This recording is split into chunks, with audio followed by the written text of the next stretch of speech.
अच्छा, थोड़ा-सा ऑडियंस के लिए मैं एक्सप्लेन कर दूँ तो यहाँ पे जो आप ऑफ़लान कह रहे हैं, वो यहाँ पे उसको कहते हैं प्री कंस्ट्रक्शन। यानी कि वर्ड का डिफरेंट है लेकिन कॉन्सेप्ट वही है। यानी कि जब कभी भी कोई प्रोजेक्ट लॉन्च होता है तो आप उसको कंस्ट्रक्शन से पहले बुक करते हैं। तो उसको यहाँ पे उसकी टर्म यूज़ करते हैं प्री कंस्ट्रक्शन। तो आप बुक कर लेते हैं, वो ये 2, 3 या 4 साल के बाद उसका प्रोजेक्ट हैंडओवर होता है। फिर आप उसकी जो है वो मॉर्गेज करवाते हैं उसके बाद और फिर पोज़ीशन लेते हैं। तो ये थोड़ा-सा टर्म का डिफरेंट है ताकि लोगों को इसमें कन्फ्यूजन ना हो। अच्छा, ये तो हमने बात कर ली एप्रिसिएशन के हवाले से कि भई जो नए प्रोजेक्ट्स हैं उसमें एप्रिसिएशन का पोटेंशियल ज़्यादा है। कंपेयर टू जो एस्टेब्लिश्ड एरियाज़ हैं। अच्छा, अगर किसी ने फ्लिप नहीं करना है, ठीक है? किसी ने कहना है कि सोचा है कि भई मैंने जो है वो प्रॉपर्टी बाय करनी है और मैंने इसको एज़ अ रेंटल प्रॉपर्टी के तौर पे रखना है, ताकि मेरा कैश फ्लो जनरेट होता रहे हर महीने रेंट का। तो उस हवाले से आपकी क्या रिकमेंडेशन होती है जो भी इंटरनेशनल या वेस्टर्न इन्वेस्टर्स होते हैं? देखिए, उसमें फिर मैं उनको कोशिश करता हूँ कि टियर 1 के डेवलपर की तरफ लेके जाऊँ, ईमार, शोभा, दमैक। डेफ़िनेटली उनका प्रोडक्ट आप समझ लें कि अमेज़िंग रहता है। स आफ्टर सेल सर्विसेज़ बहुत अच्छी मैं बात करूँगा आपको बहुत अच्छी सर्विसेज़ मिलती है। प्लस आपकी जो बिल्डिंग मेंटेन रहती है, वो बड़ा इम्पोर्टेंट फैक्टर है क्योंकि जितने टियर 1 के डेवलपर्स हैं, ये खुद ही अपनी बिल्डिंग्स को मैनेज करते हैं। कुछ छोटे डेवलपर्स भी हैं जो अपनी बिल्डिंग को उसी लेवल पे मेंटेन रखते हैं, बट अगर किसी ने लॉन्ग टर्म में रखना है, लेट्स से कि उसने कहा नहीं, I don't want to sell anymore, मुझे जस्ट प्रॉपर्टी चाहिए और रेंटल अच्छा मिलना चाहिए, तो मेरे पास उनके लिए ईमार में, शोभा में, दमैक में, इनमें फिर ऑप्शंस मैं उनमें उनको निकाल के देता हूँ। अच्छा, ये जो मेंटेनेंस है, इसका एक्सपेंस किस हिसाब से होता है? यानी कि ये भी एक एक्सपेंस किसी को ज़हन में रखना पड़ेगा ना कि अगर आपने रेंटल प्रॉपर्टी रखनी है, तो उसके क्या-क्या एक्सपेंसेस होते हैं? देखिए, उसके 2 एक्सपेंसेस लेट्स से कि 3 2 कुछ एक्सपेंसेस हैं, 2 तो मैं नहीं कहूँगा। नंबर 1 आपकी सर्विस चार्जेज़ आते हैं यहाँ पे, जो कि मेंटेनेंस कॉस्ट कहलाएँगी या बिल्डिंग मेंटेनेंस कॉस्ट कहलाएगी। तो वो पर स्क्वायर फीट पर ईयर होते हैं। तो लेट्स से कि अगर मेरे पास स्टूडियो है 400 स्क्वायर फीट का और मैं एवरेज लेता हूँ 10 दरम पर स्क्वायर फीट, तो 4000 दरम पर एनम आपने सर्विस चार्ज पे करने हैं। 4000 दरम्स। हुँ, अगर ये 15 दरम पर स्क्वायर फीट होगा तो वो 6000 हो जाएँगे। अगर वो 20 दरम पर स्क्वायर फीट होगा तो वो 8000 के 8000 हो जाएँगे। हुँ, तो ये आपको एनुअल पे करना पड़ता है इन एडवांस? ये क्वार्टरली पे होते हैं। एडवांस पे करेंगे तो वो आपको कंसेशन को डिस्काउंट मिल जाता है। अदरवाइज़ आप उसको हर क्वार्टरली जो है बिल्डिंग मैनेजमेंट को आप डायरेक्टली पे करते हैं। आप टेनेंट ठीक पे है। नहीं करता यहाँ पे ये चार्जेस। हुँ। दूसरा यहाँ भी ऐसा ही है। हुँ, हाँ, इधर भी ऐसे ही जो लैंडलॉर्ड होता है वो जो भी उसके मेंटेनेंस चार्जेज़ होते हैं या फिर अच्छा यहाँ पे एक चीज़ होती है प्रॉपर्टी टैक्स, जो मुझे पता है दुबई में नहीं होता। तो प्रॉपर्टी टैक्स भी जो है वो लैंडलॉर्ड की रिस्पॉन्सिबिलिटी होती है। उसके अंदर वो सारी चीज़ें शामिल होती हैं जिसमें जिसमें गार्बेज कलेक्शन है या स्नो रिमूवल है, आपकी विंटर में यहाँ पे स्नो होती है।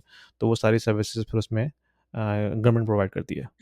और दूसरा चार्जेस होता है आपका मैनेजमेंट प्रॉपर्टी मैनेजमेंट चार्जेस। जैसे हम अगर किसी प्रॉपर्टी को मैनेज करते हैं on behalf the on the behalf of the owner, तो उसमें आप हुँ, 5% उसके रेंटल वैल्यू का पर एनम वो हमारी सर्विसेज के चार्जेस होते हैं, जिसमें हम उनको ए टू जेड सॉल्यूशन प्रोवाइड करते हैं। ओनर को फिर हम किसी चीज़ को पता है, उसको नहीं पता होता कि उसके अपार्टमेंट में क्या चल रहा है। जस्ट रेंटल आ रहा होता है, जो जितनी एक्स्ट्रा एफर्ट्स होती हैं, एक्स्ट्रा चीज़ें होती हैं, वो हम जस्ट खुद ही मैनेज कर रहे होते हैं। मतलब जो अच्छा, कोई भी इश्यूज़ आ जाए, तो वो हमारी ज़िम्मेदारी सही। होती है। हाँ, 5% तो फिर ठीक है क्योंकि मेरे पास एक प्रॉपर्टी थी यूके में, तो जब मैं यहाँ मूव हो गया था तो मुझे प्रॉपर्टी मैनेजर हायर करना पड़ा था, तो वो मुझसे 8% चार्ज करते थे रेंट का। और फिर सारी ज़िम्मेदारी उनकी होती थी कि अगर रेंट कलेक्शन करना है या कोई वियर एंड टियर का प्रॉब्लम आ गया तो प्लम्बर भेजना है या इलेक्ट्रिशियन भेजना है, तो वो सारा काम उनकी ज़िम्मेदारी होती थी। लेकिन ऑफ़ कोर्स जो उसमें रिपेयर कॉस्ट आएगी वो मुझे देनी होती थी एक्स्ट्रा। लेकिन जो कॉल्स करनी है, लोगों को फ़ॉलो अप करना है, रेंट कलेक्शन करना है, वो सारी चीज़ें वो करते थे। तो उसपे वो मुझसे 8% चार्ज करते थे। तो 5% आई थिंक काफ़ी मुनासिब है उस हवाले से। हाँ, राइट। तो हम लोग जैसे स्ट्रीम ये चूँकि हमारी एक कमिटमेंट होती है ओनर से, क्योंकि मोस्टली हम जब मैं खुद अगर प्रॉपर्टी बेचता हूँ और हैंडओवर आते हैं, तो मोर और लेस हम ओनर को पहले बता देते हैं कि ये हमारे चार्जेस होंगे। और समटाइम्स तो हम उसको 1 साल या 2 साल का वेवर भी दे देते हैं कि जस्ट फॉर बिकॉज़ उन्होंने हमसे परचेज़ किया था और हमारा उनसे एक रिलेशन बन चुका होता है। तो एक just like hmm, a service, but on average हम 5% उसका चार्ज करते हैं। और अगर कोई वेयर एंड टेयर आता है, तीसरा जो मैं आपको चार्ज बता रहा था, वो कोई वेयर एंड टेयर, अगर कोई मेंटेनेंस आती है, मेजर मेंटेनेंस हम उसको यहाँ पे कहते हैं, तो वो फिर ओनर की ज़िम्मेदारी होती है फिर। हुँ, जैसे कि फॉर एग्ज़ाम्पल अगर वही, वॉशिंग मशीन खराब हो गई हाँ, या फ्रिज राइट, खराब हो गया या चूल्हा खराब हो गया, तो वो फिर ऑफ़ कोर्स प्रॉपर्टी का हिस्सा है, तो वो तो लैंडलॉर्ड ने पे करना है। लेकिन अगर जैसे लिफ्ट में कोई प्रॉब्लम आ गई है या जो ओवरऑल इलेक्ट्रिकल का प्रॉब्लम है, तो वो तो राइट। बिल्डिंग मैनेजमेंट ही हाँ, करेगी ना? इसमें भी 2 चीज़ें हैं। अगर लेट्स से कि अगर वो वॉशिंग मशीन खराब हुई है और देखा जाता है कि किसकी वज़ह से खराब हुई है। अगर तो वो टेनेंट की वज़ह से खराब हुई कि उसने उसका वियर एंड टियर उसने कोई बहुत ज़्यादा उसने यूज़ कर दिया, तो वो पे ऑफ करेगा। इसी तरीके से अगर वो हुँ, वॉशिंग मशीन अपने लेट्स से कि वो 5 इयर्स पूरे हो गए थे, 5 साल बाद उसकी लाइफ़ थी कि भई अब वो डेप्रिशिएट हो रही है, तो देन फिर हम ओनर को कहते हैं कि now you can replace it. But अगर कोई ऐसी चीज़ जो टेनेंट की तरफ से खराब होती है अपार्टमेंट में, एज़ वॉल्स, क्रैक्स, कोई फर्नीचर, तो वो फिर टेनेंट की ही यहाँ पे हुँ, ज़िम्मेदारी आती है। बाकी जो बिल्डिंग्स के हवाले से है, वो तो फिर बिल्डिंग मैनेजमेंट आपके सर्विस हुँ, चार्जेस में से ही कवर अप करेगी। सही है। तो इसमें ऐसा होता है कि लैंडलॉर्ड को जो है वो फर्निश अपार्टमेंट देना ज़रूरी होता है या चॉइस होती है दोनों के बीच में, चाहे टेनेंट और लैंडलॉर्ड आपस में एग्री कर लें? इसमें चॉइस डेवलपर की तरफ से होती है। लेट्स से कुछ डेवलपर्स हैं जो यहाँ पे फर्निश्ड अपार्टमेंट देते हैं, और वो उनका पैकेजेस में इंक्लूड होता है कि आप अच्छा। जस्ट पूरा फर्निश अपार्टमेंट लें और उसको आगे रेंट आउट कर दें। कुछ अनफर्निश्ड देते हैं, हुँ, और जो टेनेंट भी होते हैं उनको पता होता है कि जो मुझे फर्निश्ड चाहिए या अनफर्निश्ड चाहिए। तो अगर उसको लेट्स से कि फर्निश्ड अपार्टमेंट अच्छी डील में मिल रहा होगा, तो वो अपना फर्नीचर डिस्पोज ऑफ कर देगा पुराना, और इसी अपार्टमेंट हुँ। में आ जाएगा। बट ये लैंडलॉर्ड के ऊपर डिपेंड करता है समटाइम्स, कि हम उसको बता देते हैं कि भाई टेनेंट आपका फर्नीचर उसको नहीं चाहिए, तो अगर आप कहते हैं तो हम उसको डिस्पोज ऑफ कर देंगे, या हम कोई दूसरा टेनेंट उसके लिए ढूंढते हैं मार्केट से। तो इसमें अगर बिल्डर फर्निश अपार्टमेंट दे रहा है, तो उसमें क्या-क्या चीज़ें शामिल होती हैं? यानी कि वन टू ऑल चीज़ें देते हैं, यानी कि जैसे सोफ़ा है, बेड है या विंडो कवरिंग्स हैं, कारपेट है, तो वो सब चीज़ें वन टू ऑल उसमें हाँ, इंक्लूड करते हैं? ऑलमोस्ट देखिए 1 टू 1 होती है, 1 ए टू ज़ेड मैं कह सकता हूँ, सारी चीज़ें इंक्लूडेड होती है। किचन अप्लायंसेस इसमें आती हैं, मेजर चीज़ें, प्लस आपकी बेडरूम सेट होता है, लिविंग एरिया होता है।